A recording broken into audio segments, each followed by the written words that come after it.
have 3 post-secondary degrees in social studies disciplines. I am a person of color, and I am committed to public education.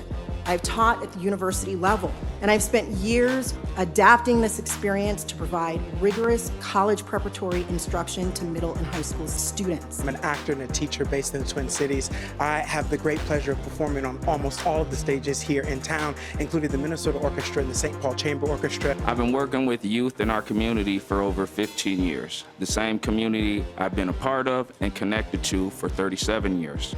Minnesota's current teacher licensure system has been one of the most positive changes to remove economic and access barriers to enter the profession. There is no teacher prep program that can prepare me better than my career has. The licensing changes that are being proposed would push me out of public schools.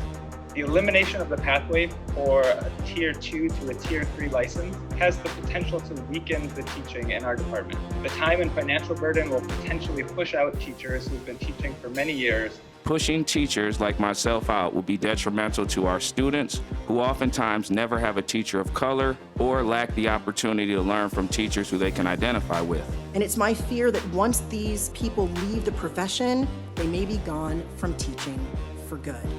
I didn't follow a standard teacher prep program. The only teacher preparation that I have is what I bring into the room every time I walk in. I also can't stress enough that every time I've taught at SBCPA over the past 4 years, I've had the incredible blessing of teaching students who look like me. Every single year, there's an emotional glint in their eyes. It's reflected in the awe in which they see me. They've never seen anyone who looks like me in charge of a classroom. And I'm sometimes their first or only second teacher of color, and I'm an artistic teacher, and I'm a queer teacher. They've never seen this before. I beg you, don't close the opportunity for me to be in that classroom. And on behalf of 2,533 other dedicated Minnesota educators pursuing this non-traditional pathway, I am asking you to make the right choice and let our experience as Tier 2 teachers qualify us for Tier 3 licensure. If you don't, you have marked the end of my teaching career.